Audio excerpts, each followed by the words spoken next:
Good morning. ভোর না হতেই এসএসসির গ্যাজেট এবং বিজ্ঞপ্তি প্রকাশ হয়ে গেছে। গ্যাজেট এবং বিজ্ঞপ্তি দুটোই খুব হাস্যকর, দেখে খুব আপনি হাসবেন।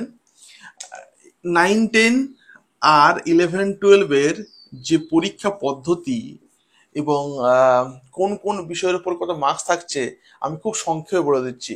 এত বেশি ভাট বকবো না, কারণ সবাই একটু টেনশনে আছে। আর গ্রুপ সি গ্রুপ ডির জন্য অনেকে ফোন করছেন, ওদের আজকে বার হবে, আজকে ওদের। তো ভাই 9-10-এ কি হচ্ছে, 9-10-11-12-এ কি হচ্ছে না, পরীক্ষা, লিখিত পরীক্ষা, ফার্স্টের লেভেল লিখিত পরীক্ষা কত নম্বর হচ্ছে না, 60 নম্বরে হবে লিখিত পরীক্ষা। 100 নম্বরের টোটাল থাকছে আর কি, 100 নম্বর, তার মধ্যে 60 নম্বর হচ্ছে পরীক্ষা। ইংলিশের নাম্বারটা অলরেডি সবাই টুকে নিয়েছেন, কারণ সব থেকে বেশি এবার সিট থাকছে 9-10-এ। 11-12-এর সিট থাকছে কম।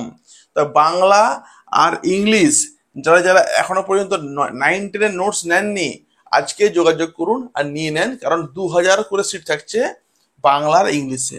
তো লিখিত বললাম 60 নাম্বার। এবার আপনার একাডেমিক তো ঠিক আছে ভাই, তুমি একাডেমিকে, অনেকে দেখবেন মাধ্যমিক কম আছে, এইচএস কম আছে, তো মাধ্যমিক এইচএসটাকে বাদ দিয়ে দিয়েছে ওরা। এবার কি করেছে, গ্রাজুয়েশনটাকে ওরা ধরেছে।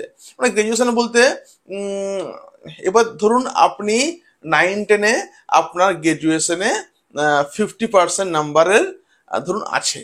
তো ধরুন 9-10-এ বা 11-12-এ যার ফার্স্ট ক্লাস আছে, ফার্স্ট ক্লাস মানে কত, 60%। ফার্স্ট ক্লাস 60%, তাকে ওরা 10-এ 10 দেবে। আসলে একাডেমিকে ওরা 10 রেখেছে, তো যার ফার্স্ট ক্লাস আছে তাকে 10-এ 10 দেবে। আমার যেমন আছে 52% আছে আমার। তো আমি যদি পরীক্ষা দিই তাহলে আমি কত পাবো, 10 পাবো না, আমি 8 পাবো। তাহলে যার 60% বা 60% উপরে আছে সে 10 পাবে গ্রাজুয়েশনে। যে রয়েছে আর কি, যার আছে 52, যে আছে 50% থেকে 60%, সে 8 পাবে। হ্যাঁ, 50 to 60, এটা 8 পাবে। আর 50%-এর নিচে যদি হয় তাহলে সে 6 পাবে। এবারে গ্রাজুয়েশনের ক্ষেত্রেও তা, আর এম এর ক্ষেত্রেও একই। একাডেমিক রয়েছে 10 নাম্বার। এবার কি রয়েছে, এবারে রয়েছে ডেমো রয়েছে 10 নাম্বার, 60, 70, 80 হলো। ইন্টারভিউ রয়েছে 10 নাম্বার। আর রয়েছে এক্সপিরিয়েন্স, এটা চেঞ্জ হয়ে যাবে, চিন্তা করবেন না, এটা 10 নাম্বার। এক্সপিরিয়েন্স কাদেরকে দেবে বুঝতে পারছি না, নিজেকে মনে মনে হচ্ছে নিয়ে নেবে। তো এক্সপিরিয়েন্স 10 নাম্বার কাকে দেবে ঠিক বোঝা যাচ্ছে না। যারা যারা চাকরি হারিয়েছেন, চাকরি চলে গেছে, তাহলে এক্সপিরিয়েন্স আর কিসের, চাকরি তো বাতিলই হয়ে গেছে। সংবিধানের কোন রুলসে তেমনি লেখা নেই চাকরি বাতিল হওয়ার পরেও ও টিচার থাকবে। হাস্যকর। তো এটা চেঞ্জ আর কি হয়ে যাবে, চিন্তা করবেন না।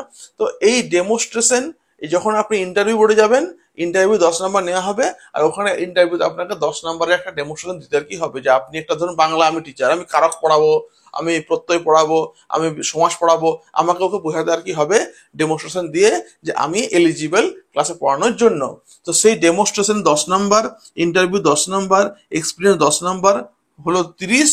একাডেমিক 10 নাম্বার, আর লিখিত হলো 60 নাম্বার। এই হলো আপনার 9-10-এও যা থাকছে, 11-12 তা থাকছে।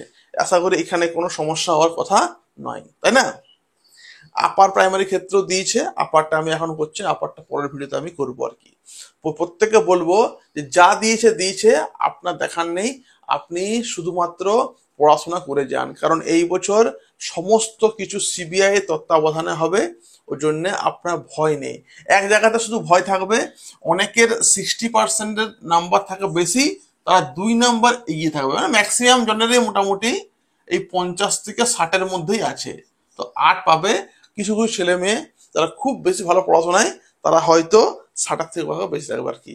আমাদের ক্লাস শুরু হয়ে গেছে, নিচে আমি লিঙ্ক দিয়েছি, দেখবেন বাংলার জন্য চলে আসুন ভর্তি হতে, ভর্তি চলছে। 1 তারিখ ক্লাস শুরু, 9-10-এর উপর ক্লাস শুরু করছি। আর ইংলিশ স্যার ইংলিশ নোটস দিচ্ছেন 9-10-11-12। ফোন নাম্বারটা নিয়ে নেন। আমার ফোন নাম্বারটা হলো এটা, কল করুন, হোয়াটসঅ্যাপ করুন, নোটসটা নিয়ে নেন, আর পড়াশোনা চালিয়ে যান। ঠিক আছে, আরো ভিডিও নিয়ে আসবো আজকে সারাদিনের মধ্যে। আজ এইটুকুই থাক, ঘুম পাচ্ছে। ধন্যবাদ।